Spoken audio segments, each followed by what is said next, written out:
Have you ever felt like you couldn't feel God anymore, like the prayers you used to pray don't seem to carry the same weight, like the fire you once had for His presence has dimmed into silence, confusion, and exhaustion?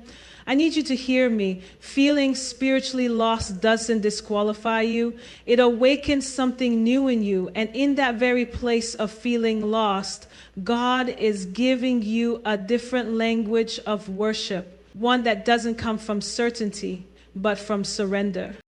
This message is for anyone who's been asking, where is God in all of this? For anyone who shows up on the outside but feels distant on the inside, I want to show you that your worship doesn't have to stop because your clarity did. In fact, your deepest worship often flows from your weakest moments, because when you worship from that place, the confused place, the dry place, the hidden place, heaven leans in. God is not intimidated by your wilderness. He's not offended by your questions. He's calling you to a deeper well, and that well is found in worship. When you feel spiritually lost, your soul is actually crying out for anchoring. You don't need more noise. You need a moment of stillness where you lay your heart bare and let your spirit find its voice again. Worship in these moments is not just a song, it's a cry that says, God, I don't know where I'm going, but I choose to trust that you still do. That kind of worship is raw, it's messy. It doesn't rhyme, but it reaches heaven with the power that polished words never could. Sometimes we wait until everything is fixed before we lift our hands. But what if worship is the very act that brings the fixing? What if clarity isn't waiting on understanding, but on surrender? When you worship while lost, you're not pretending to be okay. You're choosing to believe that He's still worthy, even when you're not sure where He is. That kind of faith is dangerous to the enemy, because it says, even in my confusion, I won't stop bowing. Even in my doubt, I won't stop declaring. And when you worship like that, atmospheres shift. Darkness breaks and the fog begins to clear. The enemy's tactic is always to isolate you in the confusion, to make you believe you're the only one struggling to feel God, but you're not. And the most powerful thing you can do when you feel spiritually lost is to press in with your praise. Not performance-based praise, not I hope God fixes it by tonight praise, but the kind that whispers, God, I'm still here and I still choose you. Let your worship be louder than your questions. Let your praise outlast your doubt. You may not know the path, but your worship will illuminate your next step. You may not feel His hand, but your song will find His heart. Because He is near to the broken, He is close to the crushed, and He hears every tear that falls in private. There's something so sacred about worshiping when everything in your life is screaming that you shouldn't. That's when you know it's real. That's when heaven responds. That's when breakthrough is born. So if you feel spiritually lost today, don't wait for someone to find you. Worship your way back. Not because you have it all together, but because you know who holds it all.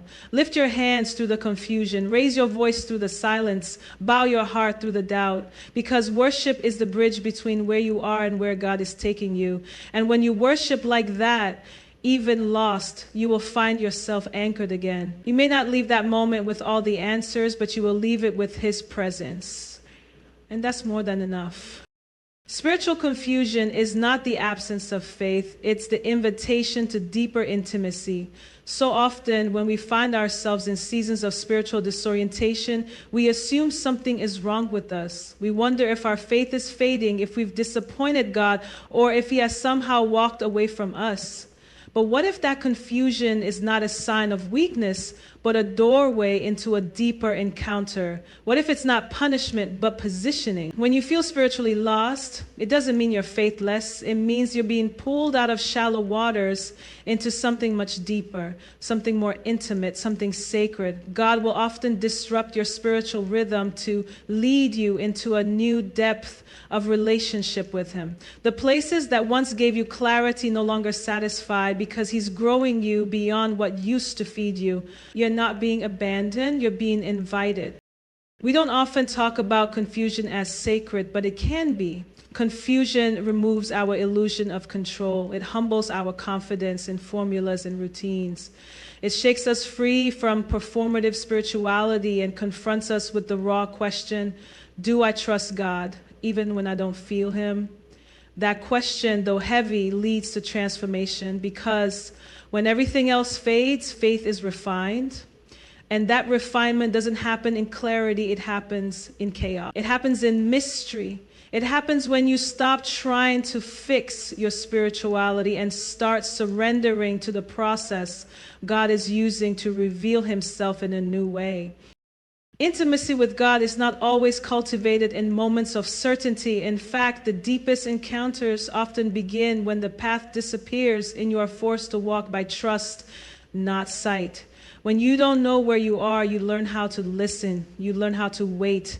You learn how to worship without a script. You learn how to be still and know. That's what confusion does. It strips away all the noise and teaches you how to recognize God's presence in silence. The enemy wants you to believe that confusion is failure, but heaven sees it as formation. You're not spiraling, you're being stretched. Your roots are going deeper. Your vision is being cleansed. And God is making space in you for more of him. In these moments of feeling lost, you are being unhooked from the familiar so that you can step into the divine. God isn't trying to scare you. He's trying to awaken you. He's calling you out of the spiritual shallows into a depth where your dependence is no longer on routine, but on revelation. He's allowing the map to blur so that your ears become sharper. He's permitting the confusion so that you learn to lean into his whispers instead of your own understanding. This is where true intimacy is formed, not through predictable devotion, but through vulnerable surrender. God isn't looking for polished perfection. He's looking for hearts willing to follow, even when the road disappears. And here's what's so beautiful. God is not offended by your confusion. He is not frustrated by your questions. He is not distant when you are uncertain. In fact, he's closer than ever. He leans in during your wrestling. He walks with you through the fog. He sits with you in your silence, and he patiently waits for you to realize that his presence is the answer you've been searching for all along. Sometimes we spend so much energy trying to feel God that we miss the fact that he's just asking us to be still and let him find us. Confusion slows us down long enough for his grace to catch up with our striving. Faith is not the absence of confusion. It's the decision to keep seeking in the middle of it. And that seeking is what builds intimacy. Because in those moments, you're no longer coming to God for what he can give you. You're coming to him because you need him. That is the shift. That is the invitation. That is the deeper place where spiritual transformation happens. So the next time you feel spiritually lost, don't panic. Don't shut down. Don't give up. Recognize it for what it is. A divine detour into deeper communion with the one who loves you more than you can comprehend. Let the confusion press you into his heart. Let the uncertainty birth a new kind of worship, one that is raw, unfiltered, and true. Because this place, though uncomfortable, is sacred. You are not being left behind. You are being led into something greater. And the confusion you feel today will become the clarity you testify about tomorrow. When you feel lost, worship recenters your soul and restores your direction. It sounds almost too simple, almost too poetic, yet heaven has always hidden profound power in humble acts. When you lift your voice in worship while every compass needle inside you is spinning, you commit a holy defiance against confusion. You choose alignment over aimlessness. Lostness has a language, a silent swirl of questions, doubts, and insecurities. But worship interrupts that language with a different vocabulary. Instead of, why am I here? Worship declares, you are here, God. Instead of, how do I get out? Worship proclaims, lead me, Lord.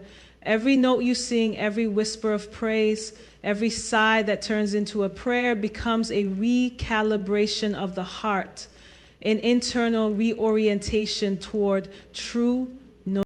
Worship recenters you because it forces your gaze upward. Feeling lost usually comes from obsessive focus on the labyrinth of your own circumstances, each uncertain turn magnified by fear. But worship lifts your eyes above the maze and fixes them on the one who sits over it. The psalmist wrote, I lift up my eyes to the hills. Where does my help come from? My help comes from the Lord. The very act of lifting shifts the posture of your soul. When your eyes shift, your heart follows, and suddenly the tangled pathways that once consumed your vision shrink in the presence of the Almighty. The landscape may not instantly change, yet the vantage point does, and that shift alone starts to restore direction. You stop asking the wilderness to define you and start letting God declare your identity within it. Have you noticed how worship restructures time? Moments of panic stretch seconds into hours. The unknown feels endless. Yet a single genuine moment of adoration expands your awareness of eternity and compresses anxiety's timeline. Why? Because worship pulls you into God's chronology, kairos, not chronos, where purpose overrides panic. In that sacred space, the Holy Spirit gently reminds you that your detours are still on His map, that your pauses are written into the melody He is composing. In worship, your internal clock resets from I'm late to I'm led. That shift alone brings peace, and peace clarifies the path. Worship also restores direction because it activates memory. As you exalt God for who He is, faithful, sovereign, unchanging, you inevitably recall what He has already done. Memory births momentum. You remember the closed door that became a runway, the heartbreak that became a testimony, the fear that became fire in your bones. Suddenly you realize you're not a wanderer without history. You're a witness with evidence. The God who guided you through yesterday has not resigned from being shepherd today. That realization dismantles paralysis. You start moving again, not because the fog lifted, but because your faith did. There's another mystery here. Worship silences counterfeit voices. When you feel lost, a chorus of inner critics rises. Every past failure, every external expectation, every whisper of comparison. They grow loud precisely when direction seems dim. But worship amplifies the only voice that truly matters. As you declare the greatness of God, the volume of condemnation lowers. The liar cannot occupy the same frequency as true praise. In the resonance of worship, deception loses its footing and truth finds room to speak. You are still chosen. You are still called. You are not beyond the reach of grace. Truth spoken in worship becomes the lamp to your feet and the light to your path.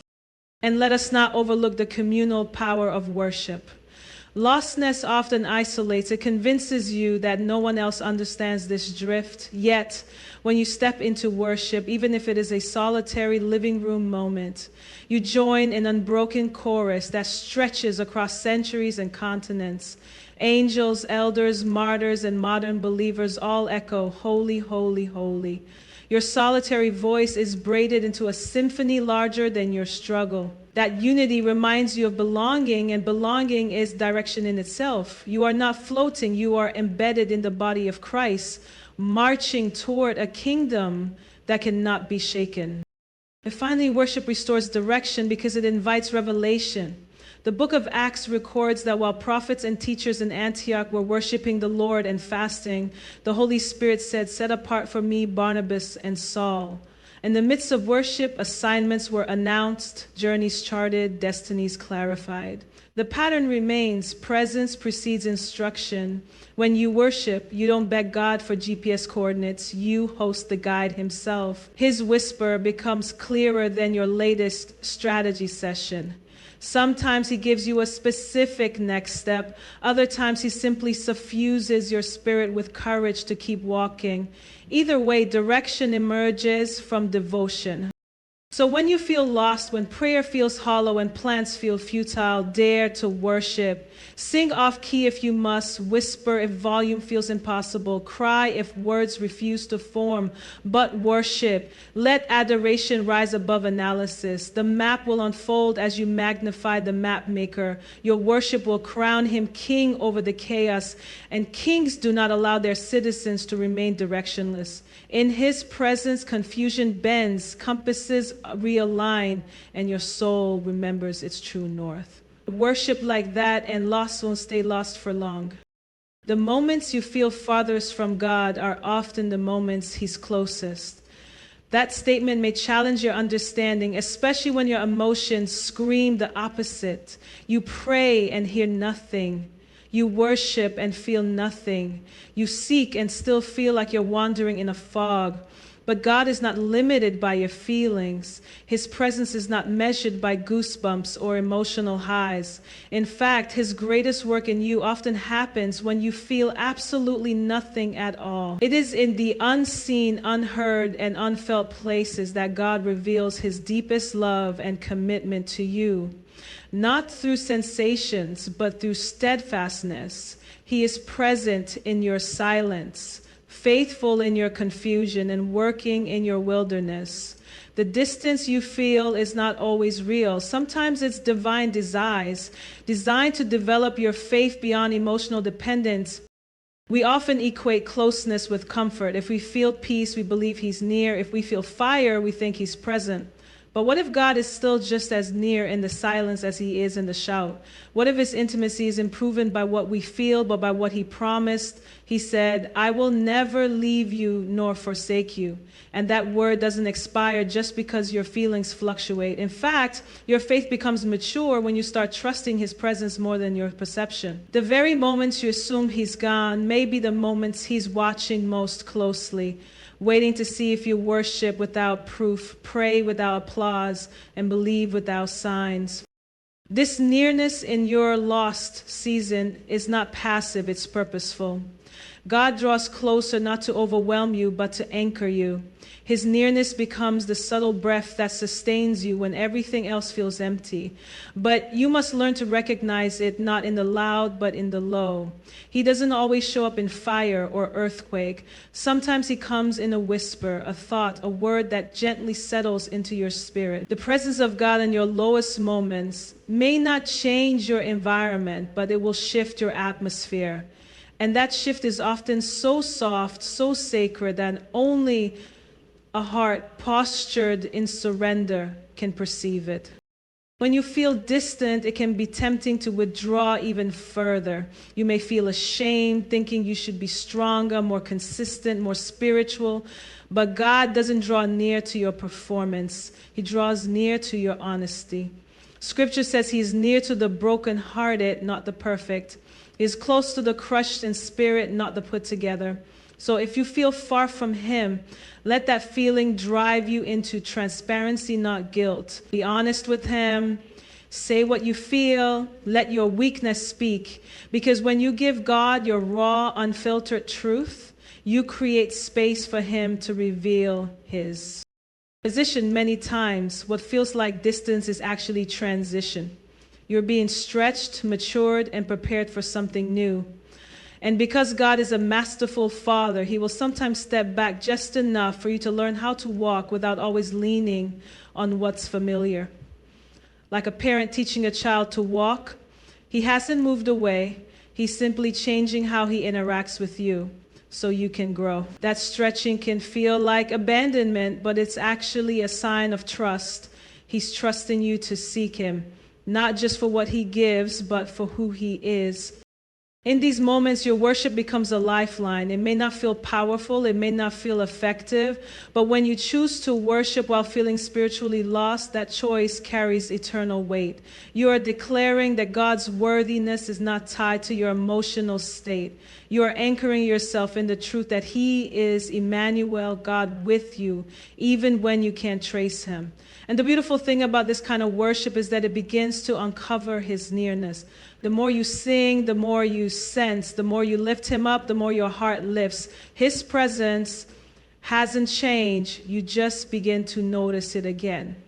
There will come a day when you look back on this season and realize that you were never alone, that while you were crying yourself to sleep, heaven was covering you, that when you felt unseen, the Father was watching every detail, that while you thought your prayers hit the ceiling, angels were collecting your tears. His closeness wasn't proven by miracles, it was proven by mercy. He kept you when you didn't even have the strength to ask Him to.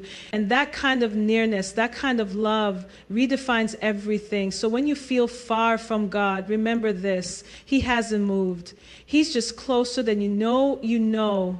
So close, in fact, that He's holding you together even now. Worship is not just a sound, it's a surrender. It's not confined to a melody or a moment on a stage. It's the posture of your heart when life no longer makes sense, and yet you still choose to say, God, I trust you. When you are spiritually lost, it's not more knowledge that brings you home, it's surrender.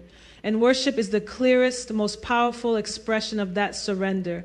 It's the moment when you stop trying to navigate your own confusion and lift your hands in humble release. It's when your voice may be trembling, but it still says, have your way, Lord. That is not weakness. That is the kind of strength that reshapes destinies. Because real worship is not about performance or perfection. It's about permission. You're giving God permission to take your brokenness and exchange it for His peace. You're allowing heaven to interrupt your storm and speak stillness into your soul. So many people think worship is something you do once you've figured everything out, once the breakthrough comes, once the feelings return, once the clarity arrives. But worship is not a reward for understanding. It's the path to it. When you are in a place where you can't see God's hand, you have to learn how to trust His heart. And you do that through worship, through choosing to sit at His feet even when the answers haven't come, through deciding to lift your voice even when your heart feels numb. That's when worship becomes more than a routine. It becomes a rescue. It pulls you out of the storm of your own thoughts and repositions you under the covering of His presence. There's a kind of worship that comes from a full heart, a heart that overflows with gratitude and joy, and that's beautiful. But there's another kind of worship that comes from an empty place, a place of questions, a place of pain, a place where you feel spiritually dry and emotionally exhausted. And that kind of worship, when your voice cracks, when your tears fall, when your soul is tired, is pure, it's costly, it's sacred. It may not sound polished, but it touches heaven in a way that nothing else can. Because you're not worshiping God for what He's done. You're worshiping Him for who He is. And that level of surrender moves the heart of God like nothing else. Surrender in worship is not passive, it's powerful. It means letting go of your timeline and embracing God's. It means saying, I don't understand, but I still believe. It means opening your hands and releasing control. And in that release, you find rest. Because the burden of figuring everything out was never meant to be yours to carry. When you surrender, you're saying, God, I choose your will over mine, your plan over my preference, your pace over my pressure. And that level of trust born through worship creates space for God to move. It's in that space that transformation begins, not always externally at first, but internally, your heart starts to shift. Your mind begins to renew. Your spirit begins to breathe again. Because when you stop striving and start surrendering, the Spirit of God meets you in the middle of your mess. And slowly the fog begins to lift. Not because you forced it, but because you made room for clarity to find you. Worship creates the atmosphere for breakthrough to be born. It doesn't rush the process, it invites the presence. And where the presence of the Lord is, there is peace, there is perspective, there is power. And surrender isn't just for the major life moments, it's for the daily ones too. It's the decision to choose trust over fear when you wake up unsure. It's the quiet yes in the hallway of uncertainty. It's the stillness in your car, in your room, in your prayer closet, when you whisper, God, I need you more than I need answers. That is worship. That is surrender. That is the altar where heaven meets your heart and begins to realign everything that felt scattered and broken. So if you're feeling lost, don't wait to feel found before you worship. Don't wait for the solution before you surrender. Worship is the bridge that will carry you through. It's the surrender that silences chaos. It's the laying down of your will so that God can reveal His. Let your worship become your resting place, not because everything is perfect, but because you've placed everything in His hands. Worship like that, and you'll discover that what once felt like being lost was actually the first step toward being led into something greater.